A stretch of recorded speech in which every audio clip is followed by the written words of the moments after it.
내가 어찌하여 그렇게 행하였느냐. 오늘 본문의 제목입니다. 요나가 탄 배가 풍랑을 만나자 선원들은 짐을 바다에 던지고 그들의 신들에게 부르짖어 기도하기 시작했습니다. 그러나 풍랑이 가라앉을 기미가 보이지 않습니다. 그러자 이 재앙의 근원을 알기 위해 배에 탄 사람들을 다 모아놓고 제비 뽑기를 했습니다. 그 제비가 요나에게 뽑혔습니다. 오늘 본문은 재앙의 원인으로 지목된 요나에 대한 신문 내용을 보여줍니다. 무리들이 재앙의 근원으로 제비 뽑힌 요나에 대해 추궁합니다. 선원들이 요나에게 질문합니다. 8절입니다.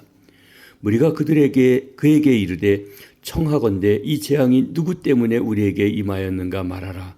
내 생업이 무엇이며 내가 어디서 왔으며 내 나라가 어디며 어느 민족에 속하였느냐 하니 얼마나 다급한 상황이었든지 5가지 질문을 속사포같이 쏟아놓고 있습니다. 이 재앙이 누구 때문인지, 생업은 무엇인지, 어디서 왔고 나라는 어디며 어느 민족에 속하였는지 묻고 있습니다. 이 질문들은 요나를 추궁하고 신문하는 것입니다. 요나의 정체를 밝히고 요나가 도대체 무슨 잘못을 범하였기에 이런 재앙이 초래되었는지 그 원인을 규명해 보려는 것입니다. 요나가 그 질문에 대답을 합니다. 9절 10절입니다. 그가 대답하되 나는 히브리 사람이요 바다와 육지를 지으신 하나님 여호와를 경외하는 자로다 하고 자기가 여호와의 얼굴을 피함인 줄을 그들에게 말하였으므로 무리가 알고 심히 두려워하여 이르되 내가 어찌하여 그렇게 행하였느냐 하니라. 요나는 자기가 히브리 사람으로 여호와 하나님을 경외하는 자라고 답변합니다. 히브리 사람, 강 건너온 사람. 아브라함이 자기를 가르칠 때 사용한 말로서 아브라함의 후손들은 히브리 사람이라고 말했습니다. 그리고 여호와를 경외하는 자라고 합니다. 요나는 자기가 여호와의 얼굴을 피하여 도망하고 있다는 사실을 이실직고하고 그것 때문에 재앙이 임한 것이라고 말합니다. 자기 때문에 배에 탄 모든 사람이 죽게 된 것을 고백합니다. 하나님께서 선원들을 사용하셔서 요나가 자기 입으로 무슨 잘못을 범했는지 고백하도록 만드시는 것입니다. 결국 하나님께서 감추인 것을 드러내게 만드신 것입니다. 사람들은 유기적인 관계 속에서 살아가게 되어 있습니다. 하나님은 연대 책임을 물으십니다. 무리가 그에게 이르되 청하건대 이 재앙이 누구 때문에 우리에게 임하였는가 말하라. 요나는 니느웨 사람을 살리라는 사명을 거부하고 도망감으로써 오히려 애꿎은 배에 탄 사람들을 모두 죽게 만들었습니다. 요나는 자기 한 몸 하나님의 얼굴을 피해 도망가면 그뿐이라고 생각했습니다. 그런데 자기와 함께 배에 타고 있는 사람들을 모두 죽게 만들었습니다. 하나님의 말씀을 거역하면 주위 사람들에게 해를 끼치게 됩니다. 혼자만 망하는 것이 아닙니다. 하나님을 거역하고 하나님과의 관계에 금이 가면 본인도 죽게 되지만 그와 함께 있는 주위 사람들도 피해를 입게 됩니다. 성경은 이 땅이 타락하고 온 인류가 죄의 노예로 전락한 것이 한 사람의 잘못 때문이라고 말합니다. 한 사람 아담이 하나님께 불순종하여 죄가 세상에 들어온 것입니다. 물론 예수님 한 사람이 십자가에 죽기까지 하나님께 순종하셔서 오늘 그 죄를 사하시고 이 땅에 구원의 길을 열게 해 주신 것입니다. 한 사람이 중요합니다. 하나님께서 우리 각자에게 맡기신 사명이 있습니다. 교회에서 중요한 일을 맡지 않았고 직분자도 아니기 때문에 아무도 여러분을 주목하지 않는다고 생각할지 모릅니다. 그러나 한 가지 분명한 사실은 여러분 모두에게 하나님께서 맡기신 사명이 있다는 것입니다. 우리가 그 사명을 감당하지 않으면 우리 때문에 공동체 전체에 부정적인 여파가 미치게 되고 공동체를 훼손시키는 일이 일어나게 됨을 명심해야 합니다. 우리 모두에게 연대의식이 있어야 합니다. 우리 교회를 몸으로 비유하는데 우리 몸에 한 몸이지만 많은 지체가 있습니다. 어떤 기관은 그리고 장기는 늘 주목하고 가꾸고 돌보아 주지만 어떤 부분 평상시에 전혀 신경 쓰지 않습니다. 그런데 손끝에 가시가 찔리면 온몸의 신경이 그 아픈 부위에 집중하게 됩니다. 온몸이 함께 앓습니다. 지체는 이렇게 몸 전체와 연결되어 있습니다. 우리 그리스도인은 그리스도의 몸인 교회를 이루고 있는 지체들입니다. 우리가 각각 지체로서 역할을 하지 않는다면 온몸이 고통을 당하게 됩니다. 우리의 생각과 말과 행동이 교회 공동체를 살리기도 하고 또는 훼손시키기도 한다는 사실을 깨달아야 합니다. 이것이 연대의식이고 공동체의식입니다. 요나는 하나님의 사람이었음에도 불구하고 그런 연대의식이 없었습니다. 선지자가 하나님께 받은 사명을 제대로 감당하지 않을 때 어떤 일이 발생하는지 알아야 합니다. 자신뿐 아니라 주위 사람까지 죽게 만들 수 있다는 생각을 가졌어야 합니다. 우리가 하나님 앞에서 제 역할을 잘 감당하면 우리를 통해 다른 사람에게 복이 흘러갑니다. 복의 통로가 됩니다. 그러나 반대의 경우에는 다른 사람에게 피해를 입힐 수 있다는 의식을 가져야 하는 것입니다. 사랑하는 성도 여러분, 여러분은 진정으로 하나님을 두려워하시는지요? 요나는 자신이 하나님을 경외하는 자라고 대답합니다. 9절입니다. 그가 대답하되 나는 히브리 사람이요 바다와 육지를 지으신 하늘의 하나님 여호와를 경외하는 자로다 하고, 요나의 이 말은 그야말로 말에 불과한 것이었습니다. 요나는 하나님이 바다와 육지를 지으신 분임을 알았습니다. 하늘에 계신 분임도 알았습니다. 요나가 하나님에 대해 아는 지식은 탁월하고 정확한 것이었습니다. 요나의 말을 들으면 요나가 하나님을 경외하는 사람인 것처럼 들릴 수 있습니다. 그러나 요나는 하나님을 경외하는 사람의 모습을 보여주지 못하고 있습니다. 신앙의 언어와 삶이 너무나 명백하게 분리되어 있었던 것입니다. 요나는 그런 말을 하기 전에 하나님을 두려워하면서 먼저 무릎을 꿇어야 했습니다. 그러나 요나에게 하나님을 경외하는 모습이나 하나님을 두려워하는 모습은 전혀 없었던 것입니다. 여기 경외한다, 두려워한다라는 단어는 입술로만 하는 것이 아닙니다. 가슴으로 느끼고 삶으로 보여줘야 하는 것입니다. 그런 차원에서 볼 때 요나는 하나님을 전혀 경외하지도 않고 두려워하지도 않는 사람이었습니다. 성경에서 하나님을 진심으로 경외하는 자라고 여김받은 사람은 믿음의 조상인 아브라함입니다. 창세기 22장에 보면 하나님께서 하루는 아브라함에게 명령을 내리십니다. 내 아들, 내 사랑하는 아들 독자 이삭을 데리고 모리아 땅으로 가서 내가 내게 일러준 한 산 거기서 그를 번제로 드리라. 상식적으로 이성적으로 납득할 수 없는 명령입니다.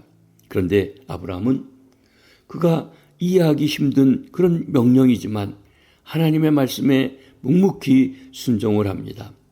3일 길을 걸어가 하나님이 지시한 산에 올라가 제단을 쌓고 아들 이삭을 제단에 올려놓습니다. 칼을 내리쳐 아들을 죽이려고 할 때 더 다급해지신 하나님이 급히 소리를 치십니다. 아브라함아, 아브라함아, 그 아이에게 내 손을 대지 말라. 그에게 아무 일도 하지 말라. 내가 내 아들, 내 독자까지도 내게 아끼지 아니하였으니 내가 이제야 내가 하나님을 경외하는 줄을 아노라. 아브라함은 진심으로 하나님을 경외하는 자였습니다. 하나님의 말씀에 온 힘을 기울여 순종하고 따랐습니다. 이때부터 하나님을 바로 잘 믿는 사람을 여호와를 경외하는 자라고 불렀던 것입니다.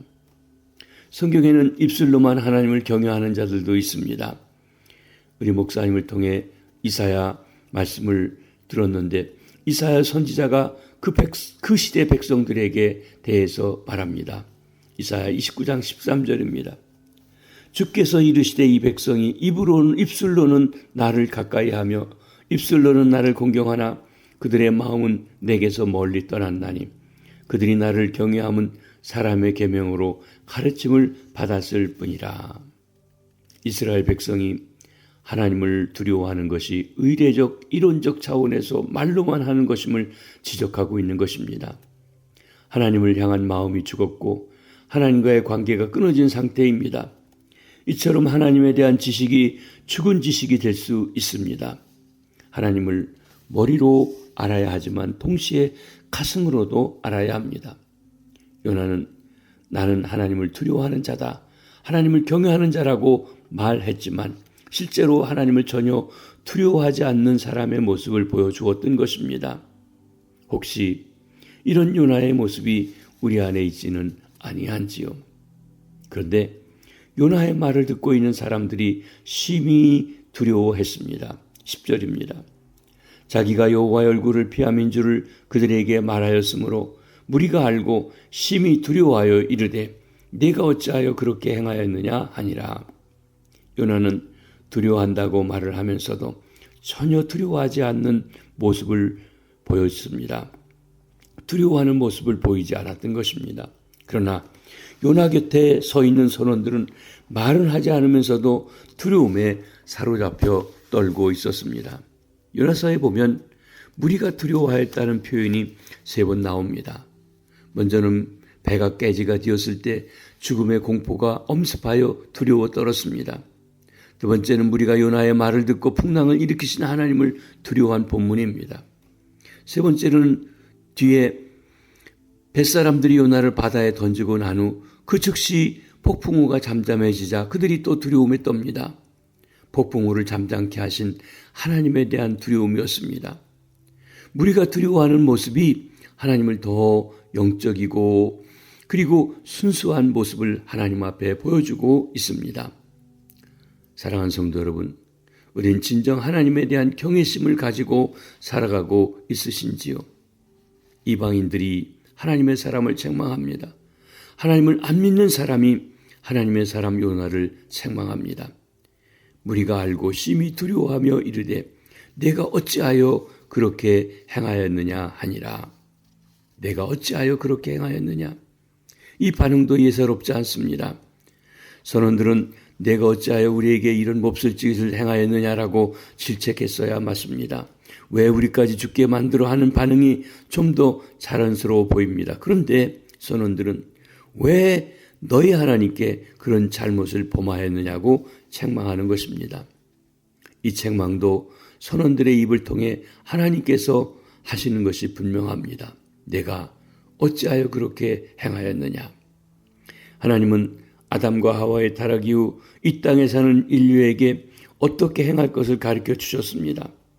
하나님은 히브리 민족을 택하시고 하나님의 말씀을 따라 사는 모습을 세상에 보여주시기를 원하였습니다.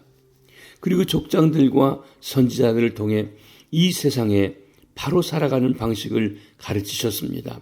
하나님이 원하는 것은 하나님의 백성이 그들이 경유하는 하나님의 말씀대로 행하며 살아가는 것입니다. 하나님의 말씀대로 행하는 사람이 하나님을 기쁘시게 합니다. 그런데 우리가 잘 아는 것처럼 이스라엘의 역사는 불순종의 역사입니다. 하나님의 말씀대로 행하지 않는 왕들로 인하여 백성들이 고통을 당하고 하나님의 심판을 받게 됩니다. 하나님은 선지자들을 보내어 이스라엘 민족을 영적인 잠에서 깨워주셨지만 이스라엘의 불순종은 멈추지 않았습니다. 이스라엘은 이방의 빛이 되어 하나님의 율법을 구현하며 행하는 민족임을 세상에 알려줘야 했는데 실패했습니다.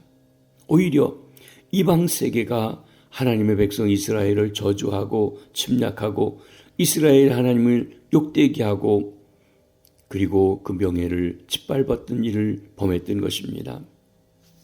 우리 시대도 마찬가지입니다.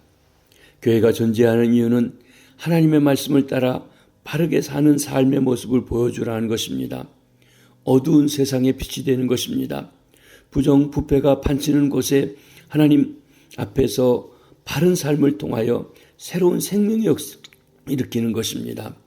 그런 사명을 받은 교회와 하나님의 자녀들이 바른 길로 행하지 아니하면 하나님의 이름에 먹칠하게 됩니다. 오늘의 교회 현실은 하나님을 등지고 각자의 소견에 좋은 대로 행하는 형세입니다. 사사기 시대 같습니다. 하나님의 말씀과 역병항으로 가고 있습니다. 교회 다니는 사람들이 행하는 모습이 오히려 세상 사람들의 기준에도 미치지 못하고 있는 것입니다. 교회 지도자들의 탐욕으로 인한 부정부패는 교회 이미지를 땅에 떨어뜨리고 말았습니다. 교회를, 기독교를 개독교라고 멸시하기까지 합니다. 이런 세상의 비난에 우리는 자존심이 상합니다. 그러나 한편 이것이 세상 사람들을 통해서 하시는 하나님의 말씀일 수 있다고 하는 것입니다. 우리는 이러한 비난을 하나님의 책망하시는 소리로 들어야 할 것입니다. 내가 어찌하여 그렇게 행하였느냐. 벳사람들이 요나를 향해 하는 책망의 소리가 오늘날 세상이 교회를 질책하는 소리는 아닌지요.